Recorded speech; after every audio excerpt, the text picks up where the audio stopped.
Hoje eu tô aqui com a minha amiga Vivi, ela vai ser a minha entrevistada de hoje pro Toque Papo. A gente vai conhecer um pouquinho mais da história dela, da trajetória dela aqui nos Estados Unidos. Me diz aí, Vivi, da onde você é no Brasil? Eu sou do Paraná, de Curitiba. E quanto tempo você tá aqui nos Estados Unidos? 20 anos já. 20 anos. E o que fez você a decidir, assim, do nada, tipo, eu vou para os Estados Unidos? Eu já tinha duas primas aqui, a Cris e a Carol. Eu vinha passear sempre. Eu estava fazendo faculdade no Brasil e vinha passear. E quando eu me formei, eu decidi fazer uma pós, logo depois, antes de eu ingressar no mercado de trabalho, porque eu sabia que quando eu começasse a trabalhar, eu não ia mais conseguir vir para cá, fazer uma pós. Então, assim que eu me formei, eu decidi vir para cá e vim. E em um ano, minha vida mudou completamente. Tá, então hoje você é formada em terapia ocupacional. E é uma área que realmente, assim, abriu seus olhos e você se apaixonou. Eu me apaixonei. E quando a gente chega aqui, eu ainda estava, né, querendo fazer a pós-graduação. Eu me formei em nutrição no Brasil, queria fazer uma pós-graduação, mas a gente sabe que aqui custa dinheiro. Então, eu arrumei um emprego de babá. E o menino que eu cuidava, de 4 anos, precisava de terapia ocupacional. Mas parte do meu trabalho era levá-lo para várias coisas, e uma delas era a terapia. E quando eu cheguei lá, eu me apaixonei. Nos primeiros 5 minutos que eu vi a sessão de terapia com ele, de terapia ocupacional, eu me apaixonei. Cheguei em casa e falei, é isso aí que eu quero fazer. E hoje ela é mãe de uma menina e um menino, que é o Anthony e a Ana. E a Ana, ok, gente? E depois de quanto tempo que você conheceu o seu esposo, Dominique? No primeiro ano que eu estava aqui. Primeiro ano? Foi por isso que a minha vida mudou completamente. Que eu mudei de profissão, depois de passar 4 anos numa faculdade, eu mudei de profissão, eu conheci a terapia ocupacional e me apaixonei. E conheci meu marido, e então, assim, tudo que eu tinha planejado foi planejado por Deus, né? Já era para eu estar aqui, eu só precisava ter a vontade de vir. E assim que eu vim para cá, a minha vida mudou completamente. E desde então eu nunca mais voltei. Uns tempos atrás, você foi diagnosticada com câncer, correto? E muitas pessoas olham para a sua trajetória e veem uma vencedora. Mas a gente sabe que houve dias muito escuros e no momento em que o cansaço batia e o corpo pedia para parar, onde exatamente você buscava fôlego extra para não desistir?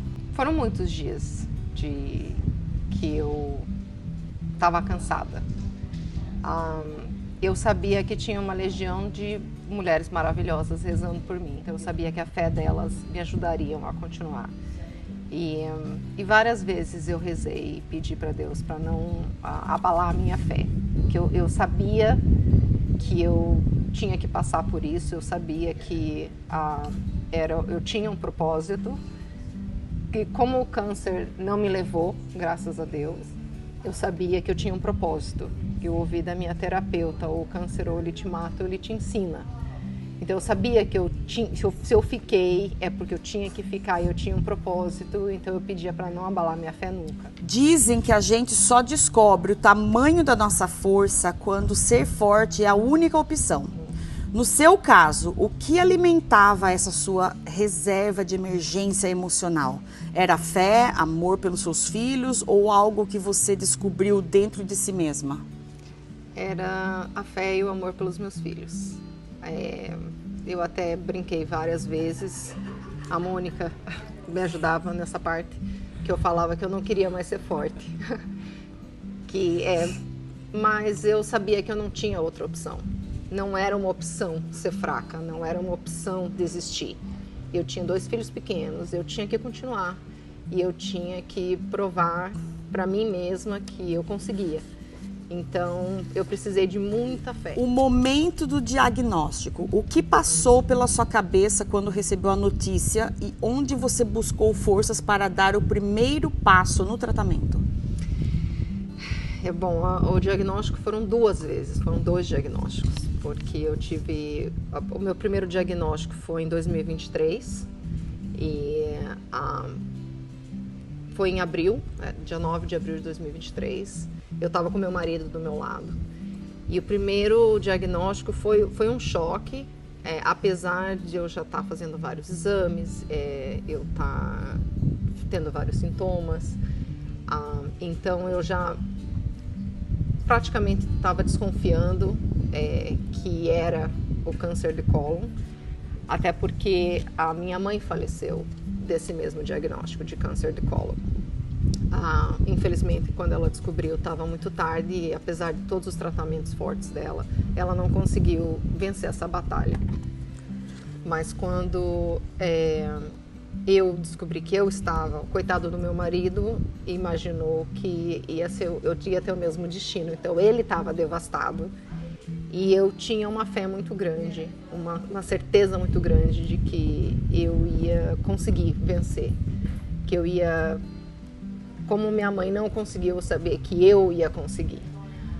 E realmente, a primeira vez eu fiz uma cirurgia muito grande, eu fiz 6 meses de quimioterapia e eu consegui vencer a primeira vez. A segunda vez foi bem mais difícil. Não fazia nenhum ano que eu tinha terminado todos os meus tratamentos, que eu acreditava que eu estava curada.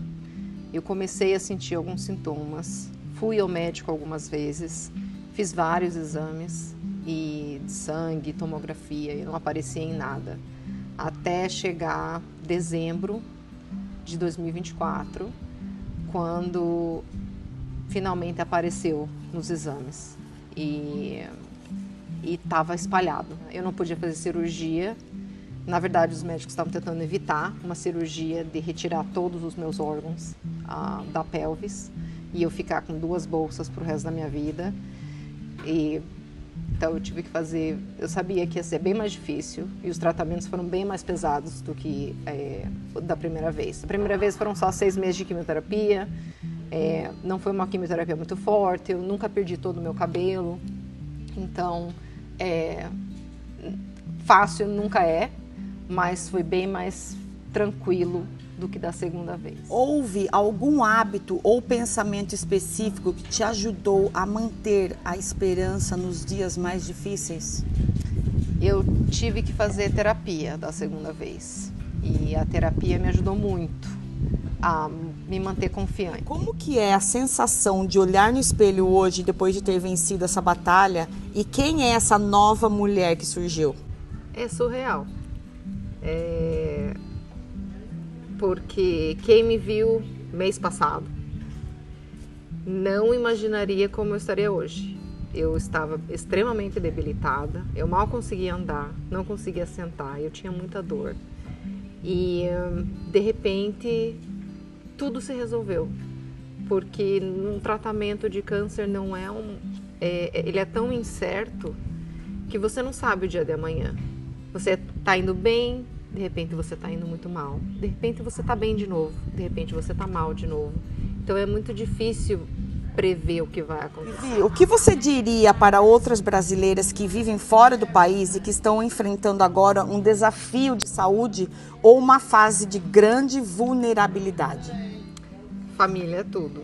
Eu fui agraciada por ter a minha família aqui comigo, meu marido que sempre me deu um suporte maravilhoso, a família mesmo próxima e os amigos. Sozinha a gente não consegue, tem que ter o suporte dos familiares, dos amigos. E se você não tem familiar, os amigos aqui nos Estados Unidos viram a sua família e sem eles não tem como conseguir. Depois de passar por uma experiência que nos faz reavaliar tudo, qual é o seu maior sonho ou prioridade para o futuro da sua família agora? Saúde. O câncer ele é uma doença que ele nunca mais te abandona. Qualquer sintoma, qualquer coisa diferente que eu sinto no meu corpo, eu já fico super alerta, achando que voltou. Então, o medo de ter essa doença de novo é muito grande. Então, eu prezo muito pela saúde e o bem-estar da minha família. Eu era uma pessoa que eu não parava. Eu fazia muita coisa ao mesmo tempo. Eu tinha uma rotina extremamente maluca de trabalho, casa, filho. E hoje eu priorizo muito o tempo com a minha família, porque eu tive que parar para passar com a minha família. E eu vi que se alguma coisa acontecesse comigo, eu nunca mais seria... eu sou insubstituível. Então, esse tempo com a família, com os meus filhos principalmente, é uma coisa que eu prezo muito agora. Uma qualidade do tempo com eles e aproveitar a vida ao lado deles. Obrigada, minha convidada de hoje. Força, superação. Essa daqui, ó, é exemplo de que desistir jamais. Nunca. Eu acompanhei de pertinho. Ela queria desistir, eu lá, não vai desistir nada. Não, cantava pra mim. Cantava. Toda vez que eu tentava chorar, ela cantava pra mim. Vamos lá, gente. Esse foi mais um episódio do nosso canal. Toque Papo.